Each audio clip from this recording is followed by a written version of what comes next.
Ihr wollt mehr Geschichte erfahren von Assassin's Creed? Dann klickt doch einfach auf euer Lieblingsobjekt, von dem ihr mehr wissen wollt.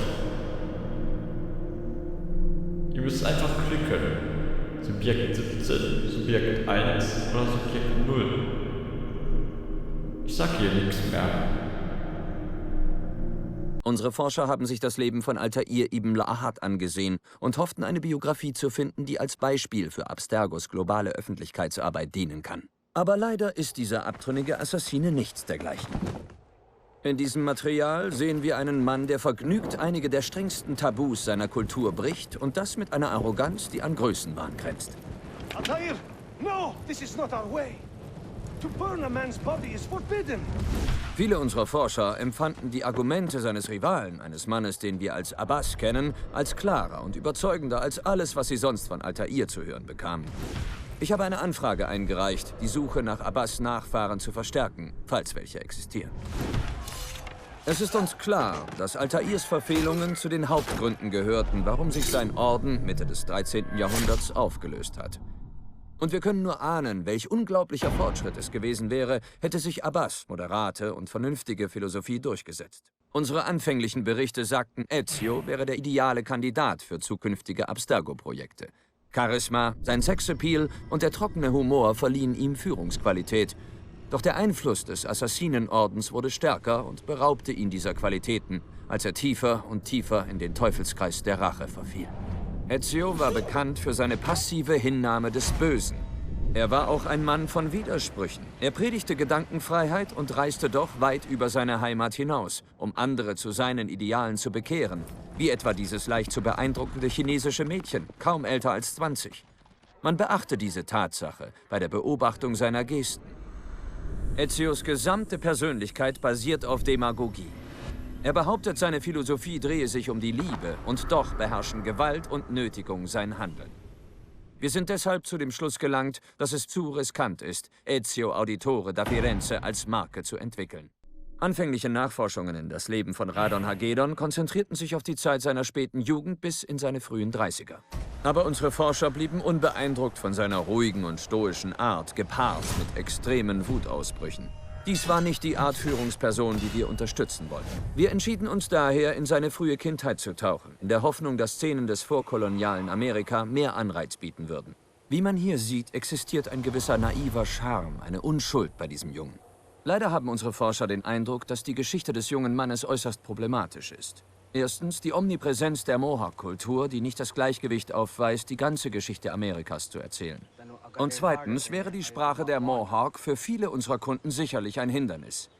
Daher glauben wir, dass obwohl Radon Hagedons frühe Jahre für unsere gebildeteren Kunden von Interesse sein mögen, es unwahrscheinlich ist, dass diese Geschichte eine breite Masse anspricht.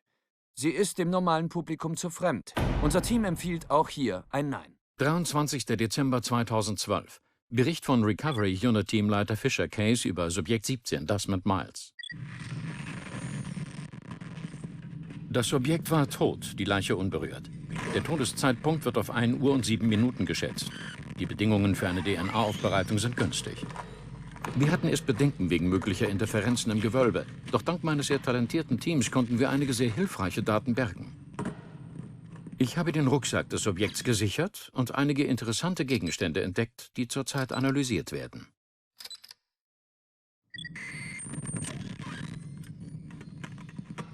Das Objekt hatte Verbrennungen an der Hand, schwer genug, um Knochen zu schmelzen, was auf eine kurze, aber intensive Verbrennung deutet. Ehrlich gesagt, so etwas haben wir noch nie gesehen. Kopf, Nacken und Torso sind nahezu unverletzt. Handverlesene Agenten nahmen ihm Flüssigkeitsproben ab, Blut und Speichel. Dann begannen wir mit der Materialentnahme und konnten einige beispielhafte Gewebeproben sichern. Die Datenanalyse und Sequenzierung hat bereits begonnen und macht, wie ich höre, gute Fortschritte. Mithilfe der Cloud-Datenbank und der Arbeit von Abstergo Recovery Unit 3 wird das Vermächtnis von Subjekt 17 ungestört als Sample 17 weiter bestehen. Und hier seht ihr nun die Bilder, die auf dem Handy von Desmond Miles zu finden waren. Wem gehört diese Katze? Okay, ich hoffe, das Ding ist an. Ich glaube, ich habe das Handy noch nie benutzt, um etwas aufzunehmen. Hey Dad, also wir sind alle hier in New York, in diesem Hotel, in Queens, genauer gesagt in Astoria, nahe der NQ. Rebecca besorgt gerade Batterien für irgendwas und Sean ist in seinem Zimmer. Keine Ahnung, was er macht. Du holst uns was zu essen und ich soll mich darauf vorbereiten, in ein paar Büros im Bankenviertel einzubrechen. Fühlt sich fast an wie einer deiner Trainingsdrills. 10 Jahre vergehen und dann tauchst du auf und es ist, als wäre ich nie weg gewesen. Und wir fangen gleich wieder an mit den Verschwörungen und der Paranoia. Nur, dass ich dir diesmal glaube. Ich glaube jedes Wort. Mehr noch. Ich glaube, du weißt nicht einmal die Hälfte. Ich glaube, du weißt gar nicht, was ich alles gesehen habe. Wie viel ich in wenigen Wochen gelernt habe. Alles, ehrlich. Es fühlt sich an, als hätte ich 1000 Jahre gelebt. Oder 10.000 vielleicht. Es ist unmöglich zu erklären, aber wenn man so viel von der Welt sieht, durch so viele Augen, kann man nur traurig werden. All diese unglaublichen, intelligenten Leute, die immer wieder dieselbe Schlacht schlagen und dieselben Fehler machen.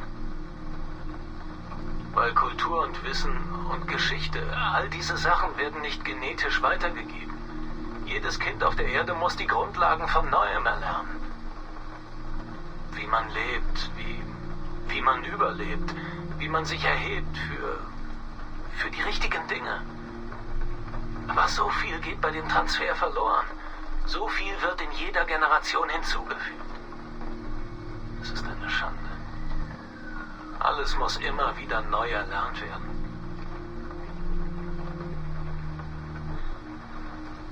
Ich traf Clay, Dad. Clay Kismarek im Animus. Ich kannte ihn unter seinem Abstergo-Decknamen Subjekt 16. Mein Vorgänger. Und er zeigte mir Dinge. Er gab sie mir weiter. Kurz bevor er starb. Oder gelöscht wurde oder was auch immer. Alles, was er gelernt und was er gesehen hatte. Gott, wie soll ich darüber reden? Also, ich schätze, du hast ihn trainiert, oder? Nachdem ich weg war. Er hat zu dir aufgesehen. Und nun, da ich dich mit seinen Augen sah, verstehe ich auch warum. Ich bin froh, dass du ihn hattest, als ich fort war. Aber was er mir gezeigt hat, unglaubliche Sachen. Und ich hätte nie... Scheiße. Es geht gleich weiter. Okay, es ist ein paar Wochen her seit meiner letzten Aufnahme. Tut mir leid. Natürlich, ich meine, für dich sind es nur ein paar Sekunden. Ein Schritt runter in der Playlist.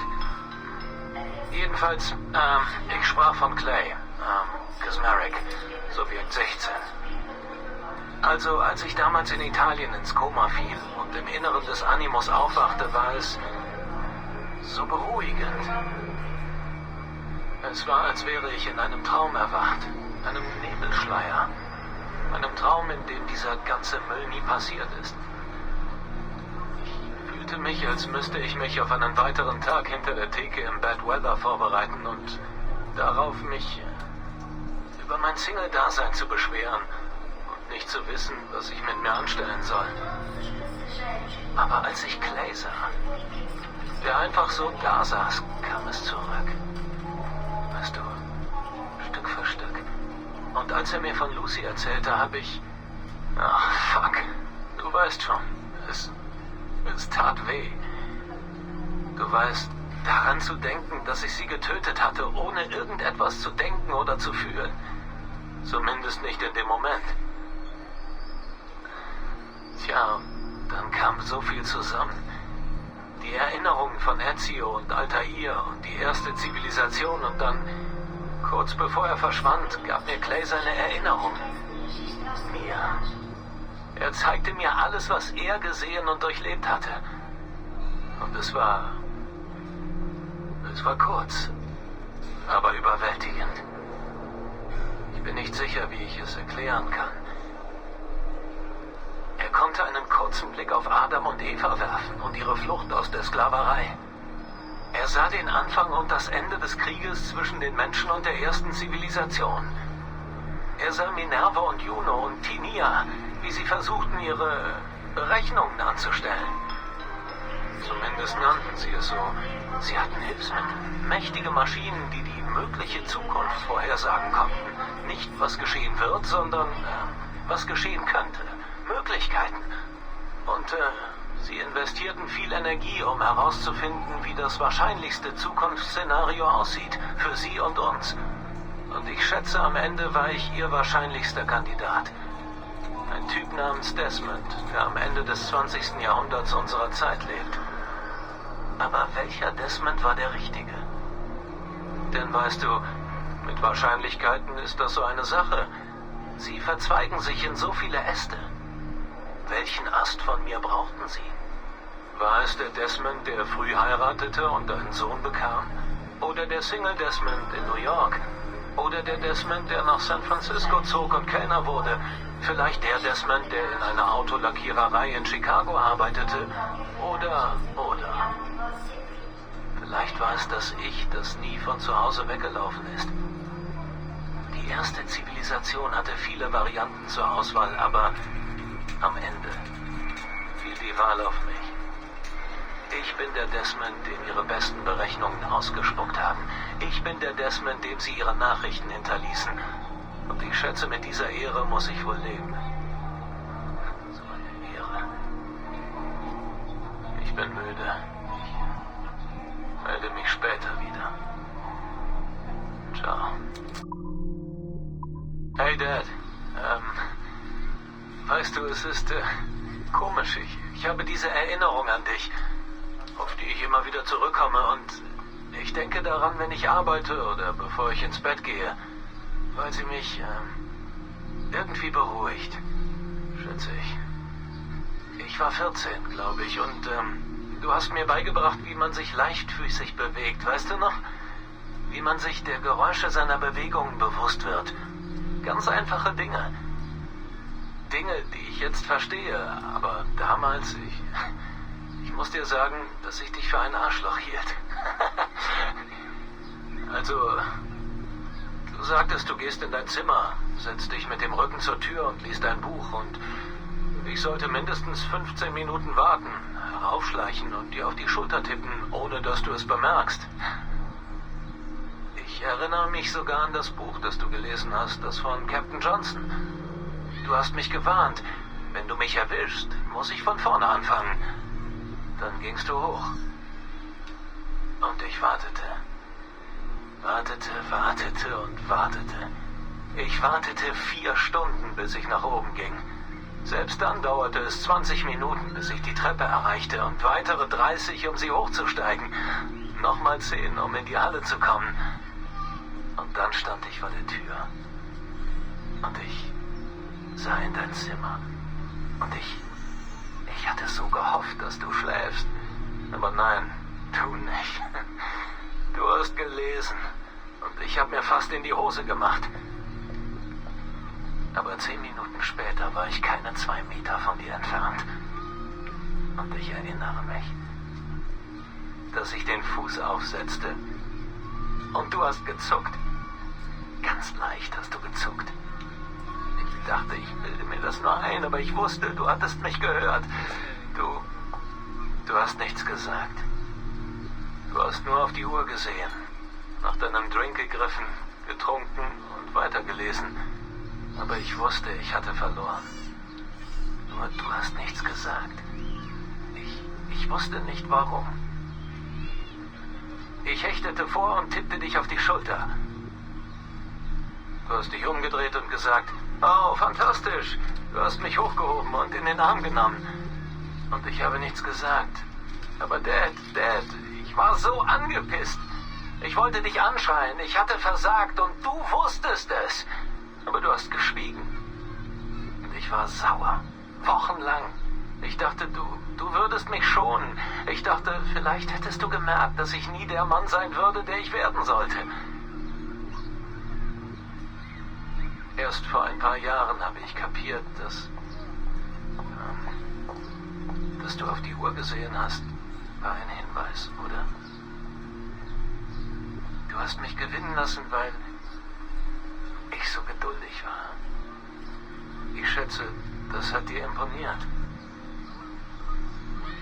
Weißt du, in dem Moment dachtest du bist lieber mein Vater und nicht mein Mentor. Ich weiß es wirklich nicht. Für dich ist das vielleicht dasselbe.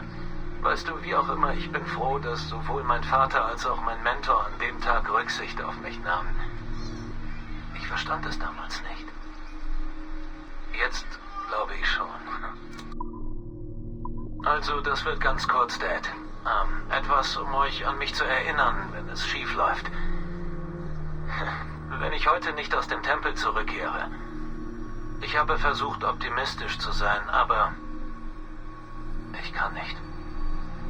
Ich glaube, so viel Zeit in Connors Erinnerung zu verbringen, hat mich ängstlich gemacht. Seine Geschichte ist auf so viele Arten schmerzhaft. Trotzdem hat er nie die Hoffnung verloren, selbst als sein Vertrauen in andere schwand. Ich kann nur glauben, dass wir das Richtige tun, dass ich diese Katastrophe aufhalten kann. Ich weiß, dass ich meine, die Technologie ist da, sie wartet nur auf uns. Ich bin das letzte Puzzleteil. Etwas in meinen Genen oder Erinnerungen, ein letztes Stück Code, mit dem das alles aktiviert wird. Deshalb bin ich hier. Deshalb haben sie mich hergeführt. Nur, ich weiß nicht, was es mich kosten wird. Meine Gesundheit? Mein Leben? Es ist unmöglich zu sagen.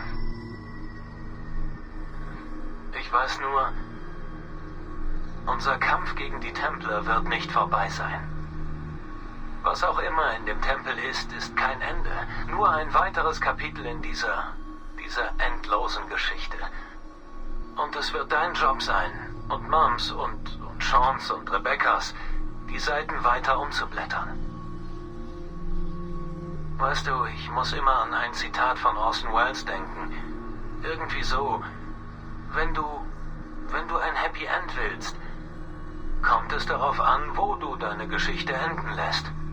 Und vielleicht ist das die Antwort.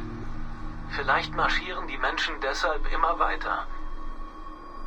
Wenn da drin etwas schief läuft, Dad, wenn mir etwas zustößt und du meine Geschichte in vielen Jahren erzählst, bitte erzähl davon, wie ich von der Spur abkam und sie dann wiederfand. Gerade rechtzeitig, um die Welt zu retten. Und lass sie da enden. Dann können wir alle weiter lächeln.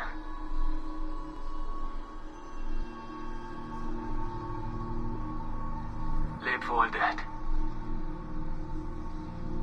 Grüß Mom von mir. Sag ihr, ich liebe sie, okay? Sag ihr, ich liebe euch beide.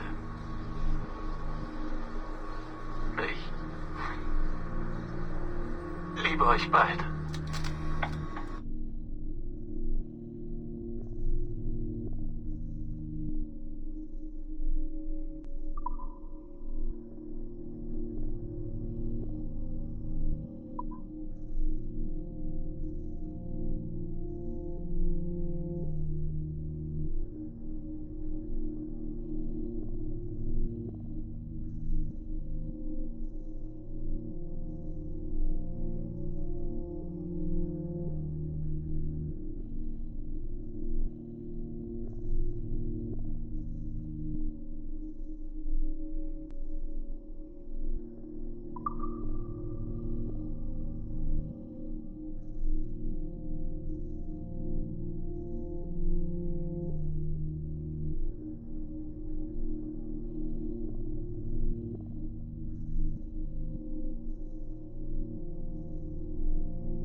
Erste Berichte über Aveline de Grandpré führten zu der Annahme, dass sie zu kontrovers und impulsiv ist, um ein breites Publikum anzusprechen.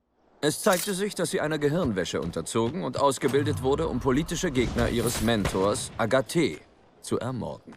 Darüber hinaus verbrachte Aveline enttäuschend viel Zeit im Bayou von Louisiana und stand mit Schmugglern der übelsten Sorte im Bunde, Oh, I try never to think. die ihr Ansehen beim weiblichen Publikum, das sich der 50%-Marke nähert, gefährden könnten. Allerdings trat eine neue Seite von Aveline zutage, als sie älter wurde und die Vorzüge ihres Standes zu schätzen lernte. Aveline hat einen neuen Mentor akzeptiert, ihre Stiefmutter, Madeleine de Lille, selbst eine Kämpferin für die Rechte der Sklaven. Thank you, Madeleine.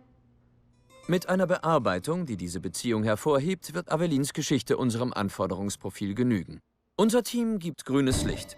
Bringen Sie es so schnell wie möglich auf den Markt.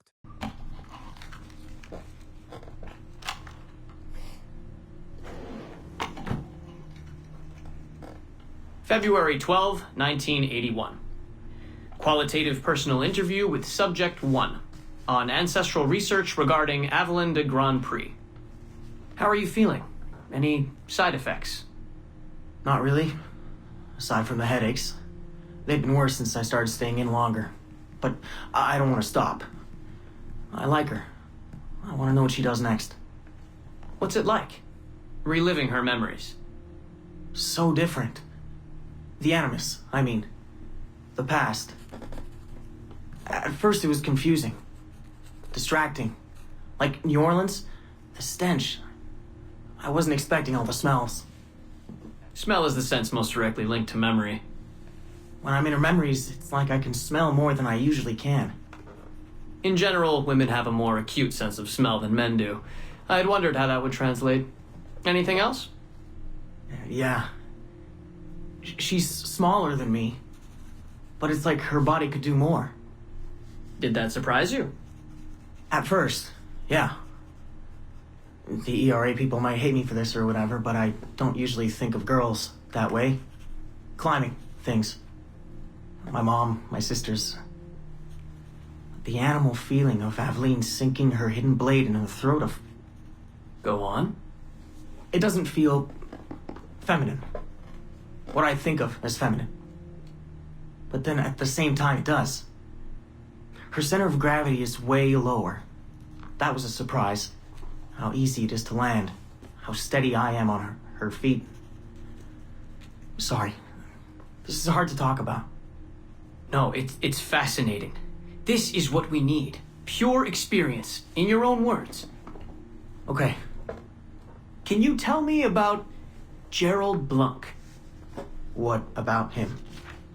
He and Aveline were close, but we haven't been able to ascertain if he might be your missing ancestor. Do her memories suggest anything to you? Does this make you uncomfortable? Remember, these are her memories. You're just playing them back. It's not even acting. You're a researcher. Like you say, I haven't experienced her consummating anything. That would be... Anyway, I think maybe she was confused. Oh. Well, first of all, I don't really know for sure, okay? I mean, guys think about sex more than girls, right? That's a fact. As a researcher, what did you observe? Does it mean she's more like a guy if she thinks about... Is that why she's able to assassinate... Well, okay, here's the thing. I don't know her thoughts, but from what's in her memories, physically, the fidgeting, some hesitation, what she looked at, who she looked away from, the things she didn't say when I expected her to. If I had to guess what it meant, I would think she was thinking about sex. But I'm a guy, so I would think that, right?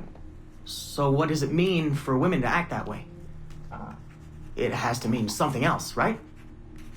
As a subject, you're able to observe more finely than I am in review. What about unwanted attention from men? Well, I thought that would be the hardest thing to deal with.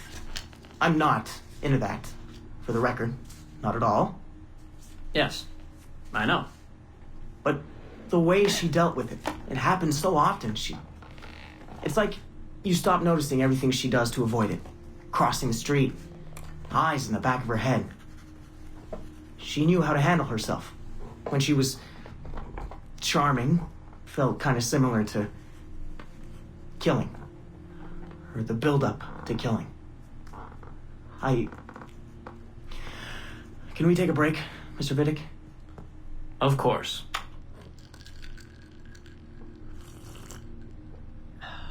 Ready to go on? Yes. Evelyn was black. And white. On her father's side. You're sensitive to that? I guess. I mean, I'm white. Evelyn looks black, so that's different. But you get used to it. Like with the girl thing. Until someone makes you not used to it. What do you mean? I don't think I've ever had to think so much about what I'm wearing or how I'm walking. But Evelyn, it's like she goes through her whole life in these uniforms. People expect her to behave in a certain way. Definitely.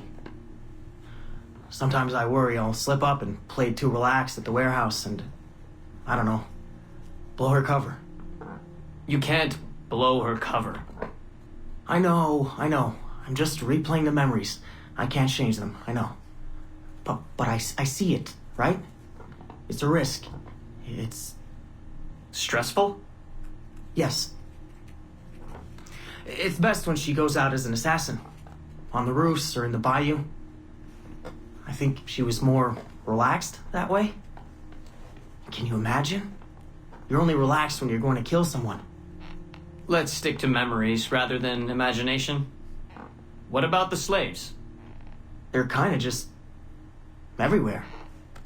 I mean, that sounds bad. Slavery is bad, but no one's acting like slavery's bad. It's fun when she frees slaves. Is it supposed to be fun? We're not looking for supposed to. Focus on what it is.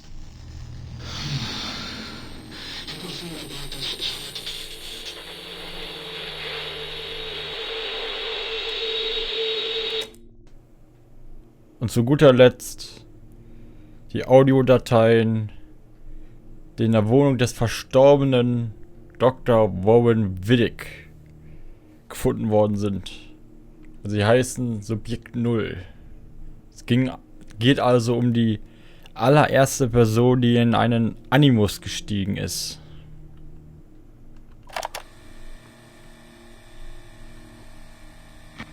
Timestamp August 16th, 2013. The following audio clips were selected from over 160 hours of reel-to-reel tape found in the residence of the late Dr. Warren Vidic following his murder in December 2012. According to labels on the tape's canisters, these recordings were made over a 14-month period between 1980 and 1981 without the consent of their primary subject, Mrs. Eileen Bach, a colleague of Dr. Vidic's and the originator of Abstergo's surrogate initiative. Mrs. Bach is now deceased. It should be stated unequivocally that Dr. Vidic made these recordings illegally and of his own volition using wiretaps and hidden microphones. Abstergo Industries had no knowledge of his actions and disavows any responsibility for them. And we're live. Capacitors at full. Ease the signal in. A little more. You feel anything? Don't be timid. Double it. No, we're taking it easy. 20%. 30. Eileen, go easy. We're 6 past yesterday. And boost the inputs. Too risky. Not if we split the I/O signals. 25%. Ease up. Oh, okay. There. I see something. What is it? Mein Gott. I hear talking. You're okay? Ja, ich höre Stimmen. It's German. Mein Name ist Miriam Kurz. I see a light. It's cold. Ich werde nichts sagen. There's a man with me. Mehr werde ich nicht sagen. Keep an eye on our vitals. Mein Name ist Miriam Kurz und ich bin eine Navajo. Des Hitlers Zwang, der macht uns klein. Noch liegen wir in Ketten. Doch einmal werden wir wieder frei. Wir werden die Ketten schon brechen. Eileen? Denn unsere Fäuste, die sind hart, ja. Und die Messer sitzen lose. Für die Freiheit der Jugend kämpfe, Navajos. Switch off. Powering down. Kämpft, Navajos. Get her out of there. Oxygen! From the valve. No.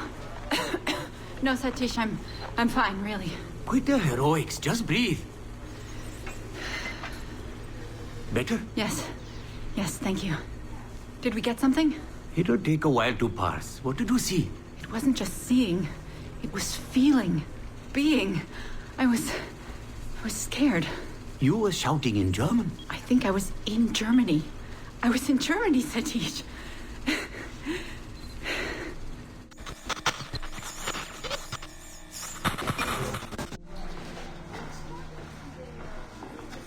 Good morning. Well rested?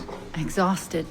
Yesterday was an incredible find. Seems so. What did it feel like? It's foggy, but I relived the memories of a young German woman. Early 20s, I think. A man was interrogating me, looming over me and asking questions. He was shouting, but I was shouting back. And then this poem just came out, like a chant. Fascinating. I'm eager for you to hear the tape. Is it ready? Yes, we transliterated the data onto an audio file.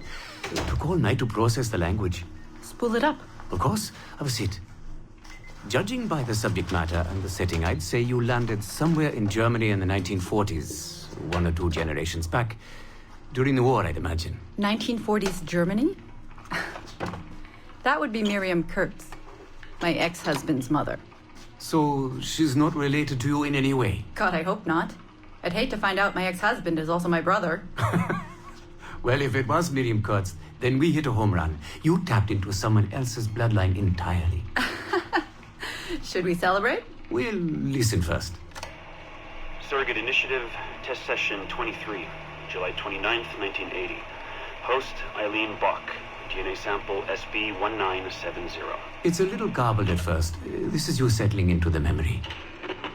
Your name, say it. My name is Miriam Kurtz. Louder. My name is Miriam Kurtz, and I am Navajo. Where did you last see the artifact? Who holds it now? I'll say nothing.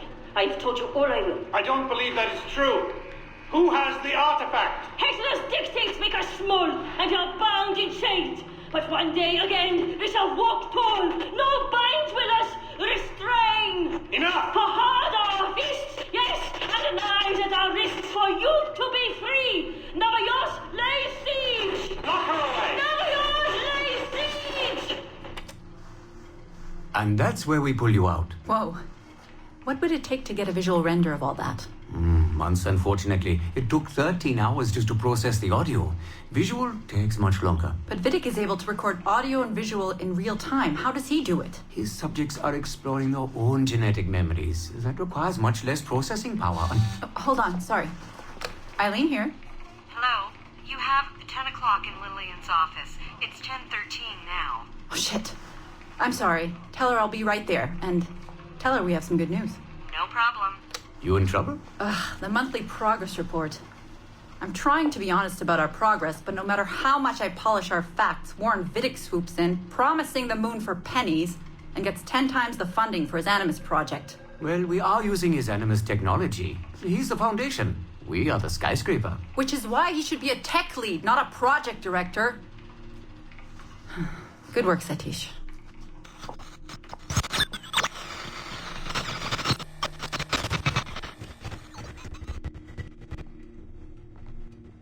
It's incredible footage, really.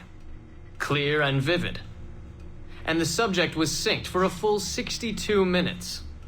Came out speaking French after his last session. Passably fluent.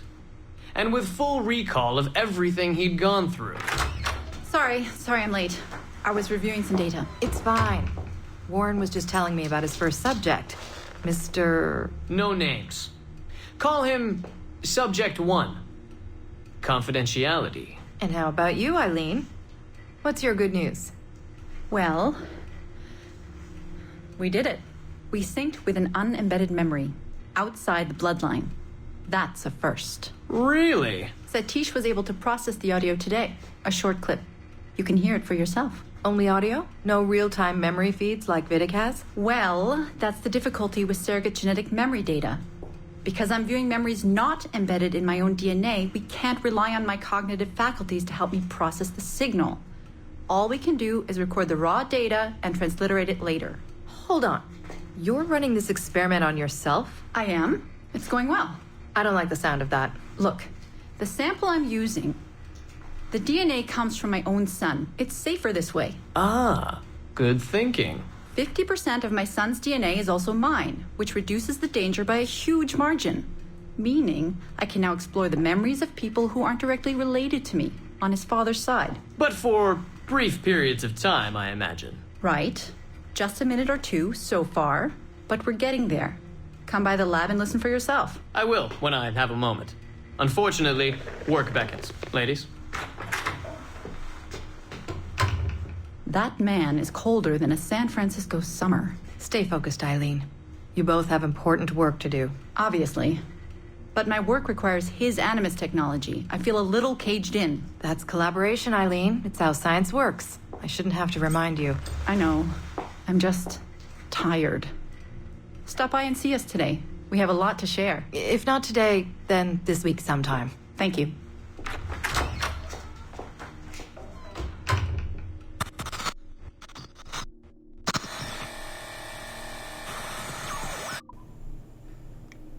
Ohne Eileen würde es Abstergo Entertainment gar nicht geben. Sie war das Fundament. Denn bei Abstergo Entertainment machen die Arbeiter ja auch nichts anderes, als in einer anderen DNA zu forschen. Haben wir ja auch gemacht. Und zwar in der von Desmond Miles. Und wir haben auch erfahren, dass anfangs gar nicht möglich war, Video, also Bildmaterial vom Erlebenden zu speichern, denn es viel mehr Rechenleistung gekostet hat, als das, was Wowenwittig gemacht hat. Er hat das Subjekt selber in den Animus gesteckt und die haben das Erlebende von den Vorfahren nachempfunden. So wie wir als das mit Miles in Teil 1 bis Teil 3.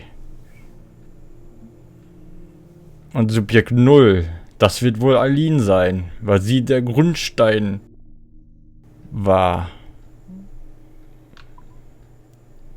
Sie hat auf der Technik von Wittig aufgebaut, ist aber halt in einer ganz anderen Richtung gegangen. Also sie hat ja auch die DNA von ihrem Sohn benutzt und die war ja teils von ihr und teils von seinem Vater. Und dadurch ist ja entstanden, dass man dann in der Rolle von der Miriam Kurz war, der Mutter vom Vater von Alins Sohn. Und es war wieder Deutschland. Das zieht sich die ganzen Spiele lang schon immer Deutschland. Deutschland, Zweiter Weltkrieg, Adolf Hitler. Es war ein Artefakt. Es wurde von einem Artefakt geredet.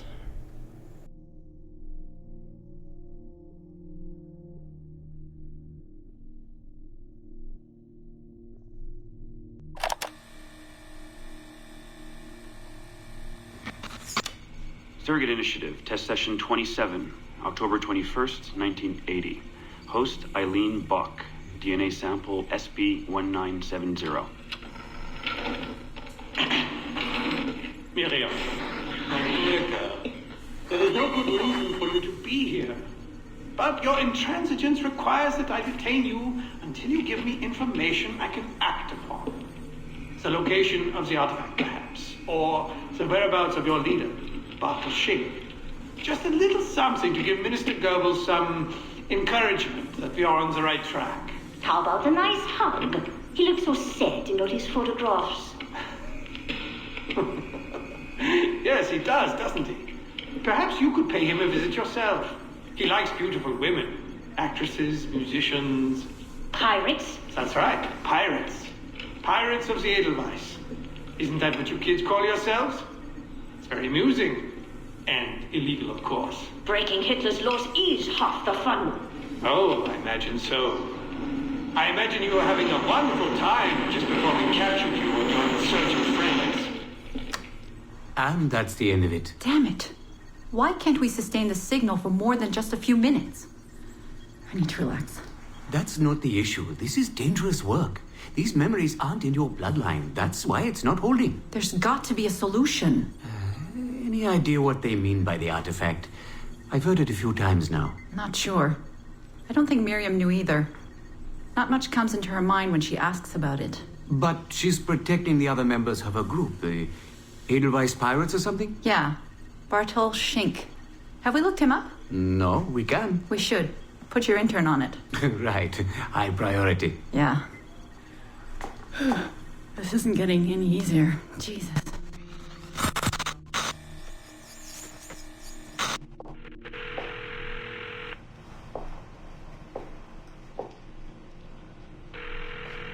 Hello? Hi, Seamus. It's Mom. Hey. How are you? Dad! It's Mom!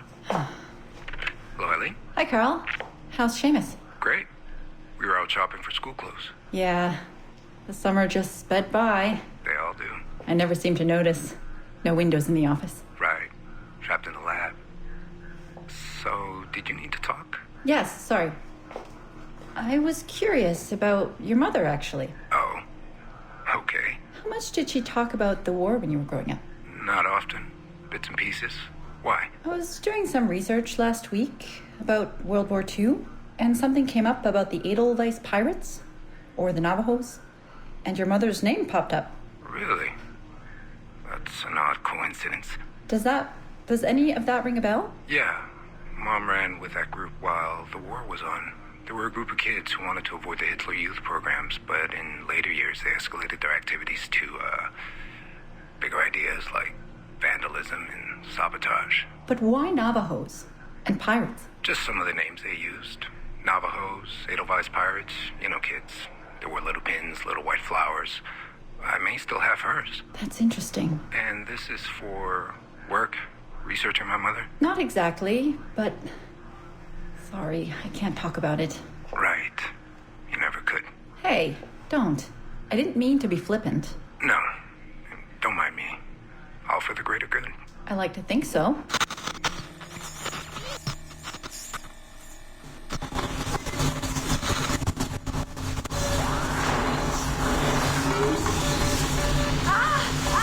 Power down. You all right? Damn it! 5 months of this bullshit! We're floundering. Take it easy, Eileen. You're just stressed. I am not stressed. I'm frustrated. I'd like to go again this afternoon. No. There is no reason to rush this. We're hardly rushing. We're running into the same wall over and over again. Why can't we push through? Why can't you keep me in the Animus longer than 2 minutes? Because surrogate genetic memory data is fragile. The EEG is exploding and your brain is doing too much work. The longer you stay in, the more damage it does. It's even possible that... Possible that... It's possible the memories we're digging into could eventually overwrite your own. Like information on a tape drive. There's just not enough space in your head to do both. Here I come to save the day! Good afternoon, all. Did you invite him? No. But you did. Remember? That was months ago, Warren. What do you need? I wanted to stop by. Check on your progress. Well, apparently it's still too dangerous to keep me under for more than a few minutes. I always suspected that would be your biggest hurdle. The genetic memory sequencing is the easy part, if time-consuming. But the replay, that's something else. Yes? Let's think this through. My subjects are diving into their own genetic memories, so the information is already encoded in their heads. Which means the Animus has less work to do. Less computing, less parsing. Right. So to get your surrogate data working, to let people experience foreign memories, it'll take a hell of a lot more processing power than anyone has. Even Abstergo Industries. Ideally, we'd like to build an external processor that mirrors as many brain functions as possible. Something to handle the calculations. But the cost and upkeep of that would be... astronomical. Let me see what I can do. I have some sway with Lillian. We won't build Rome in a day, but if we focus on the pretty buildings first, maybe we'll achieve something. Thank you, Warren. Till next, folks.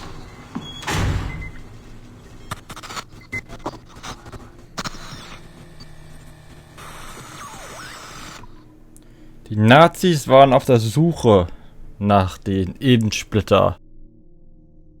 Ja, und die Navajos waren die Assassinen, Die Nazis sind die Templer. Sozusagen.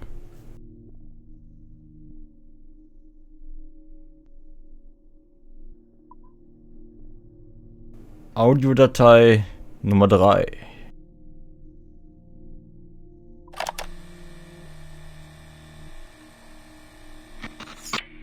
Surrogate Initiative, Test Session 32, January 11th, 1981. Host Eileen Bach, DNA sample SB1970.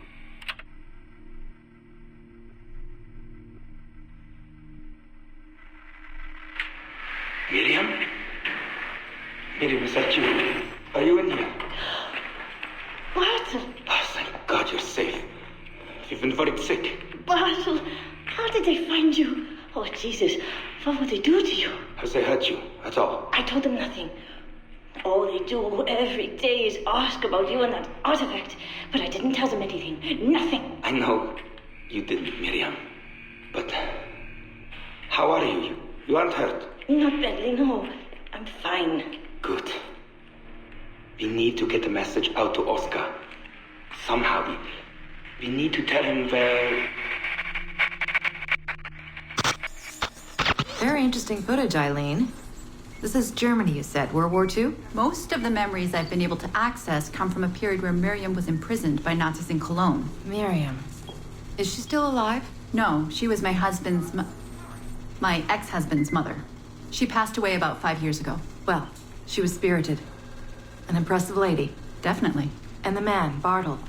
He made reference to an artifact. Any idea what that is? My team is looking into that, but it's not our first priority. We still need... It is now. Really? You must have other recordings of this woman. Are there any other mentions of this artifact I should know about? Half a dozen or so, yes. What's this about? You have questions, I understand that. I don't have answers for you. Not right now, but I do have money. And if you get me those recordings and bring me any other artifact references you find, then I will triple your operating budget for as long as I can. Triple my budget? My God, what is this? 9 a.m. Monday morning, my office. We have a lot to discuss. But Lillian, I don't... Have a good weekend, Mrs. Bach. Fantastic work.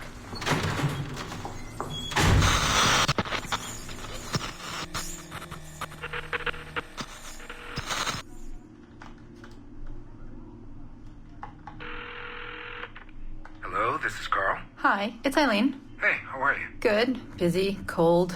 The winter's been terrible. Seamus won't like that. The weather's been mild out here. Well, he's only coming for a month. He'll live. And I'll be so busy he won't have to worry about his mother bothering him. Still working 12-hour days. I should move a bed into my lab. Look, if you're too busy, Seamus can stay with me. No. I want to see him. We'll have fun. You're not too busy to be a mom and a genius. Of course not. His flight lands at 8:15 p.m. tomorrow night. You'll be there? Of course. 8:15 p.m. Let him know you'll be there. Thanks, Carl. I need to run. I'm sorry. Take care. You too.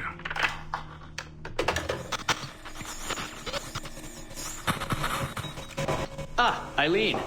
Didn't see you come in. I'm not interrupting? No, it's fine. The subject is unconscious. He's traipsing around 18th century New Orleans right now, in the memories of a woman. That must feel odd. How long has he been under? 83 minutes. Whoa. It's average.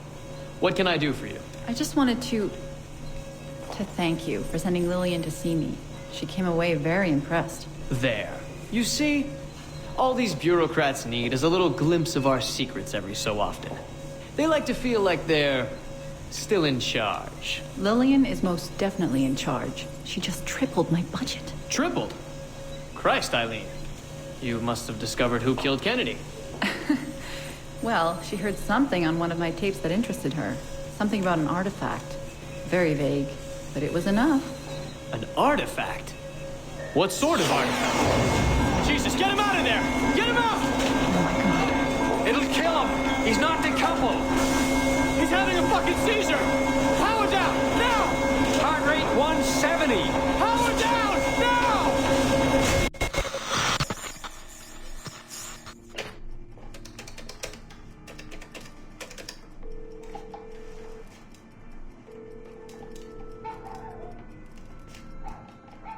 Eileen, Warren here. I was all ready to apologize for the late call, but you seem to be away. maybe with your son. Listen, since the unfortunate incident with Subject 1, there's been a lot of dire talk around the office about my Animus project. About shutting it down. About it being unsafe. Typical top brass bullshit. And if they shut me down, then your surrogate initiative goes away too. I'm sure you're already well aware of that. Well, let me be the first to reassure you. This will not happen. I will not let them take this from me. From us. I will not let one death, of an undiagnosed epileptic I should add, I will not let this destroy the decades of incredible research done by our predecessors, and the 5 years I've spent perfecting the Animus. There's still more work to be done, and countless rewards to be reaped. So I wanted you to be the first to know. I have decided to volunteer myself as my second subject. I am convinced that the Animus is perfectly safe, provided I stay within the boundaries of my own ancestral bloodline. Next week I plan to prove this by staying a full 4 hours in the Animus. I would be grateful if you and your team would monitor my progress. And after this necessary but ridiculous proof of concept, I give you my word that I will work closely with you to solve your outstanding problems. Your surrogate initiative is a bold idea, and I do believe it is the future of the Animus project. But while we have the Animus itself, I do not want to waste precious opportunities to prove its safety. I'll see you in the office on Monday. Goodbye.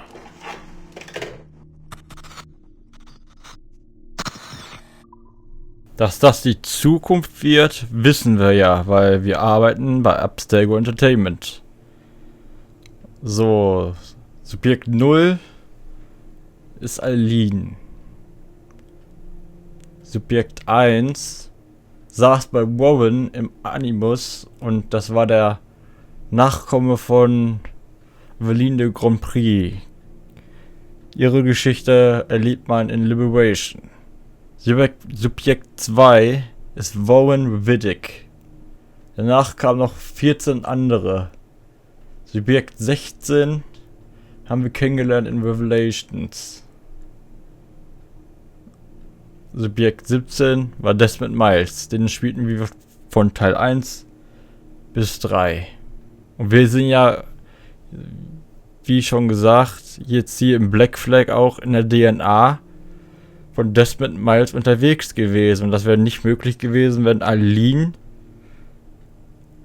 dieses Projekt so weit vorangeschritten hätte. Und warum es so weit vorangeschritten ist, lag ja natürlich auch an der Geldspritze, weil die oberen Tiere von Abstergo Industries spitz waren auf das Artefakt. Was sich in den 40er Jahren während des Zweiten Weltkriegs in Deutschland befunden hat. Was auch laut Glyphen, ich weiß immer noch nicht, welches Spiel es ist, aber auf jeden Fall in einem Glyphenrätsel gab es ein Bild, dass Adolf Hitler den Innensplitter besaß. Irgendwann, ich bleib dabei, irgendwann spielt ein Assassin's Creed in Deutschland. Subjekt 0, Audiodatei 4.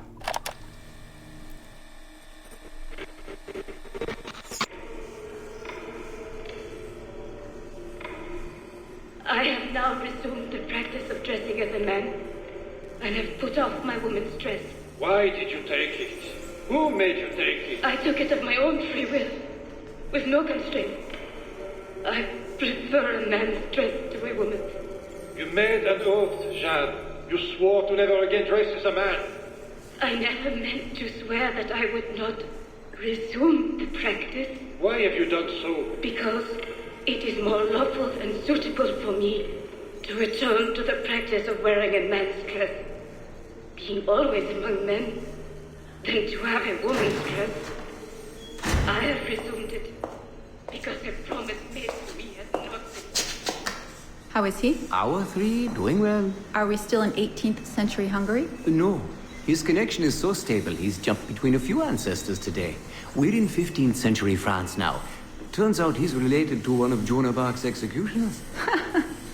Surprise. Eileen, yesterday Vidic asked me to help him work out some of the bugs in his audiovisual renderer, and I told him... No. Come on, Satish, not you. It wouldn't be permanent. A few months at most. Months? That will kill every ounce of momentum we have. It won't, I promise. Honestly, I think this could help us. If I can get a look at what these people are doing, we could... Come on. He's trying to pull you over to his side. Don't you see that? He's luring you with quick victory and prestige. That's not what this is about, honestly. I need to get back to work. Eileen, I'm sorry. Do what you must. I'll survive.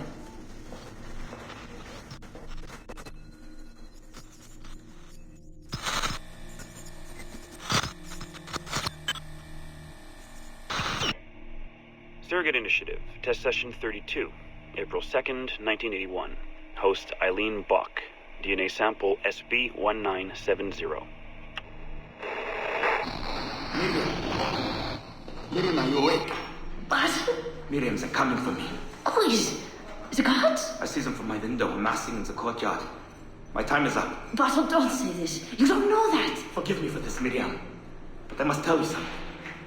The artifact. We have it. But only Oscar and I know its location. Don't tell me. They will release you. Your family has connections. You must take the artifact and bring it to the assassins in Paris. Please don't. I don't want to know. It's safer if I don't. Hush now. If I die, knowledge of its location dies with me. You must bring it to the assassins. Assassins? I don't understand. The spire of St. Petrus. No, I don't want to hear. Cell 7!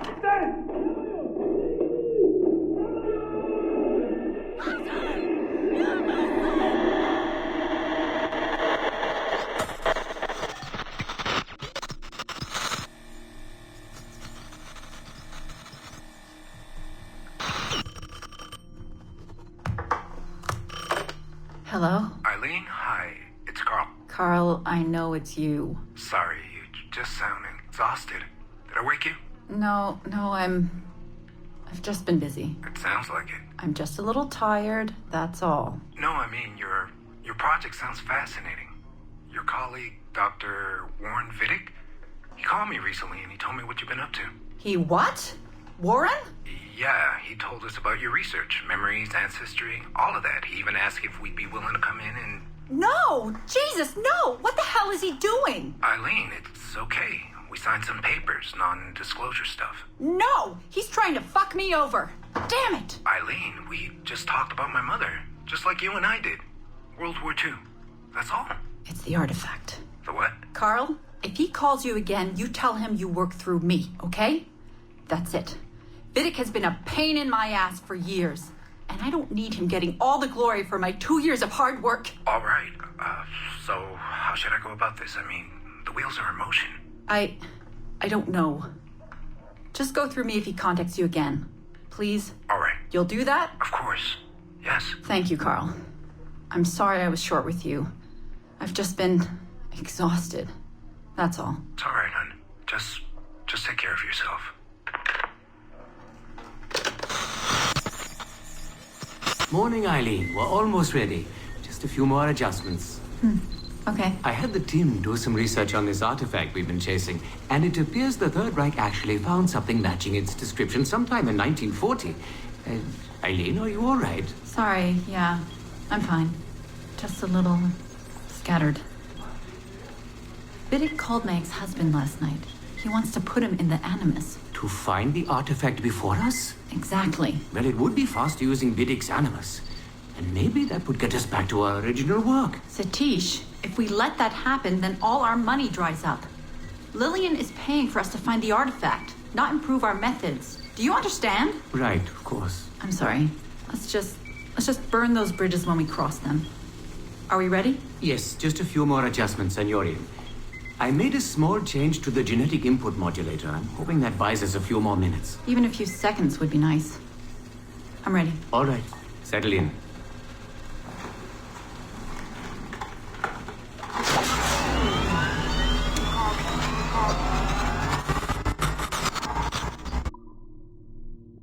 Natürlich würde es bei Riddick schneller gehen, wenn der Ex-Mann von Eileen da einsteigt. Denn da ist die DNA ja selber im Kopf und muss nicht auf eine andere Person übertragen werden, wie es halt bei Eileen ist. Und ja, so ein bisschen gerät die Forschung ja im Hintergrund, weil Satish redet jetzt auch über das Artefakt. Alles dreht sich nur um das Artefakt. Und Assassinen in Paris könnte man jetzt so als kleine Andeutung sehen, dass 2 Jahre später dann Unity erschienen ist. Dass es in Paris auch halt eine Assassinenzelle gab. Ja. Subjekt Null, Audiodatei 5. Und es muss irgendeinen Grund gegeben haben, warum es keine Audiodatei 6 und so weiter gegeben hat.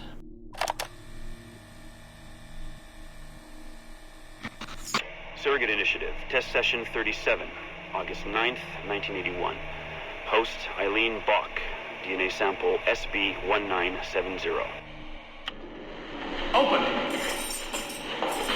Good morning, Miss Kurtz. You look well, considering the circumstances. Are you rested? Have you eaten?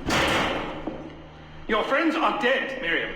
Bartel Schink and all his Navigos, his Edelweiss pirates, executed for 5 counts of murder.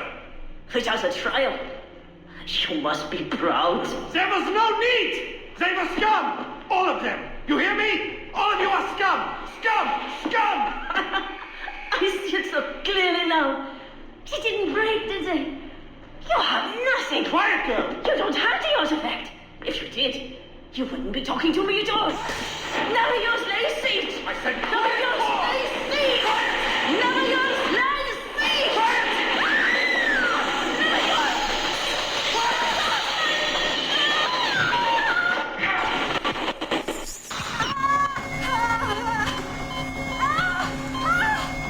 Get her out! Get her out!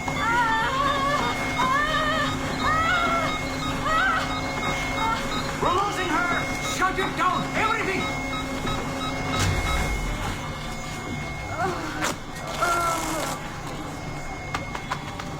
Eileen, open your eyes. Can you hear me? Eileen! Eileen! Power's off! Get the position in here! Step aside, son! Eileen, talk to me. Can you open your eyes?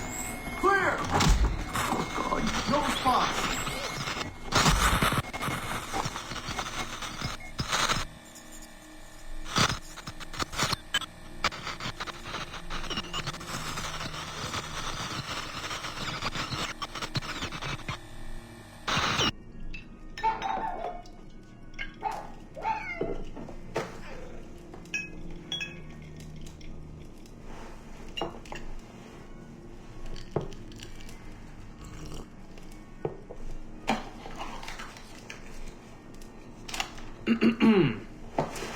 All right.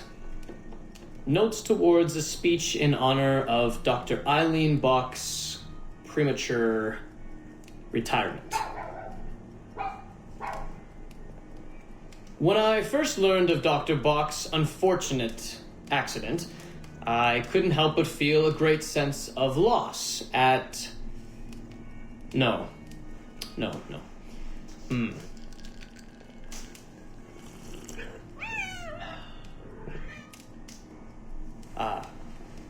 Dr. Eileen Bock has and always will be a friend and colleague.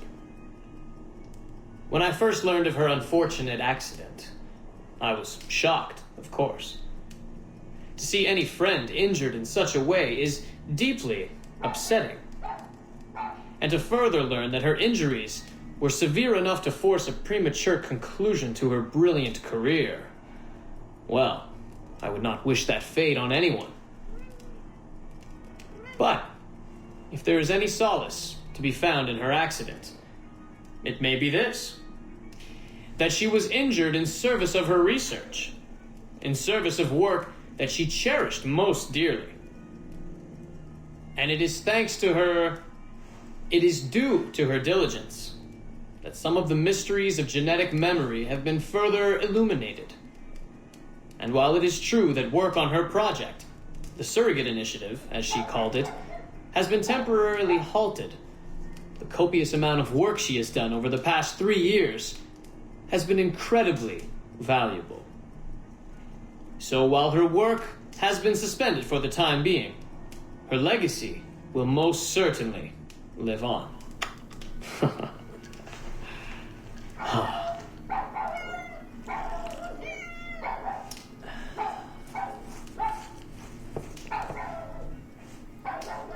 Quiet, Joan! Quiet!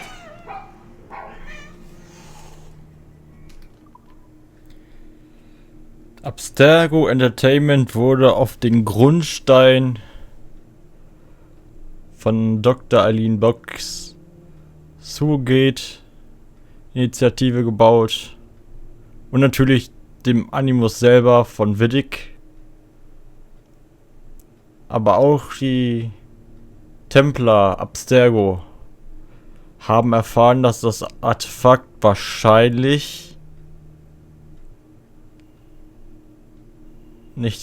denn Hitler hatte das Artefakt ja. Es wurde nicht nach Paris gebracht. Eileen starb durch die Folgen, so wie Satish sie davor gewarnt hat. Ihre Datenbank hat sich vermischt mit der anderen sozusagen. Nach ihrem Tod wurde das Projekt eingestampft und irgendeiner muss es ja wieder aufgegriffen haben. Wahrscheinlich Vidic, weil sonst würde es Abstergo Entertainment jetzt nicht geben.